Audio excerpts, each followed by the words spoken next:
Voice acting is pretty important. This isn't a revelation or anything new. Hell, I already made a video about this very thing back around the time Pope Innocent III called for the Fifth Crusade. Something I didn't cover in that video, however, is how juxtaposing good professional voice acting with, well, this, get on the ground, can be really fucking funny. This is what pretentious pricks like me like to refer to as ludonarrative dissonance, where a game's tone and story doesn't match up with what you're doing in gameplay.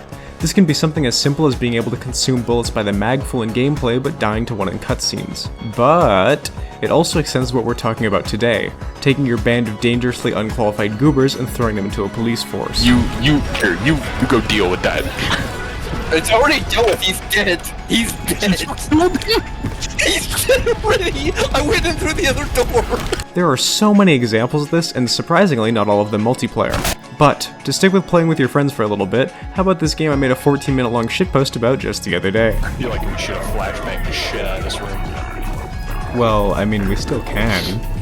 Well, we're in it. Oh, I heard the You haven't quite peaked as a counter-terrorist unit until you start questioning the value of civilian lives mid-mission, something made so much better by how seriously the game takes itself. The funny counter-terrorism simulator, Counter Optional, isn't the only game that experiences this disconnect, and oh boy, not by a long shot. This game that's about 20 years old, give or take, also suffers from this pretty badly, but because Left 4 Dead 2 is meant to be a movie shoot anyway, it just so happens to magically work perfectly. Valve certainly knows how to write and direct characters, and when you take these beautifully realized characters in this dark, depressing world, and then you get the most deranged bastards to pilot them, it's nothing short of hilarious. Left 4 Dead 2 is particularly prone to this disconnect due to its, illustrious modding scene. What's wrong with the Mogus? It's a little stretchy. Multiplayer games are inevitably going to all be able to benefit from this disconnect. Hell, recent Battlefield advertising has been bathing in it, but single-player games can too. This is done mostly through player action, like completely disrespecting Half-Life's NPCs to breaking whatever game you're playing in the multitude of eccentric ways possible. While I'm not necessarily sure if it would fall under the definition of ludonarrative dissonance, a certain title I played recently definitely subverted its entire game's tone to deliver something that was truly memorable. I'm talking about Project Wingman. And yes, I know, you, air sims, how could I? But this game is about as much of an air sim as chess is a warfare simulation. I played it through a few days ago expecting nothing and got one of the best experiences I've played in years. And it alarmingly even cured my tinnitus. Not to worry, now I just hear an endless missile warning instead. An enormous influence on my opinion was this game's voice acting. It's easily the most consistently good direction I've ever heard in a single project. Wingman.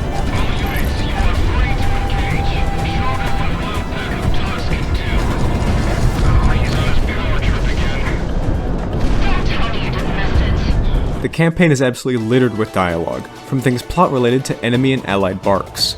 There is no silence. None. Whether they be allied or enemy, there is always someone drowning your ears in radio filter all the time.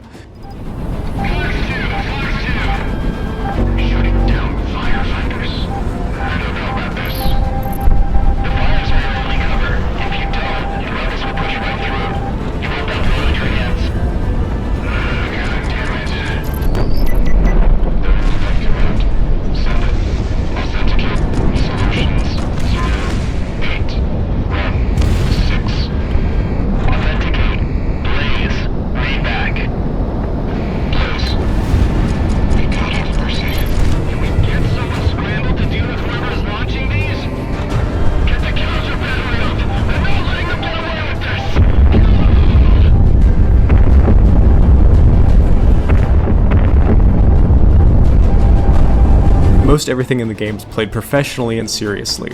Lots of characters have wit to them, of course, but for the most part it's played totally straight-faced, and the antagonist is hilarious. Crimson One, a rival ace who is intimidated by the player, shows up like 4 or 5 times and promptly gets his ass beat every single time.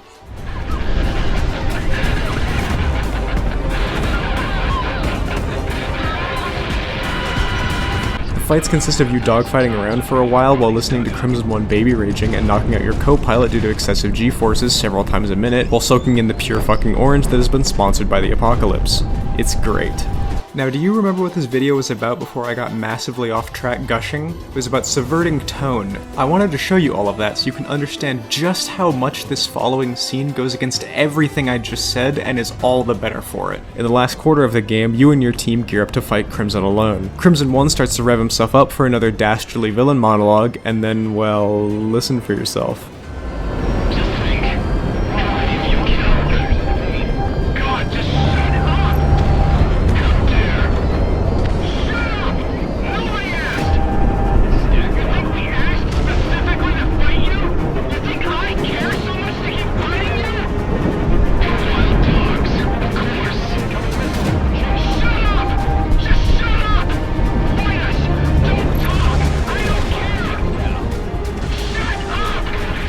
Holy fuck, that delivery is incredible.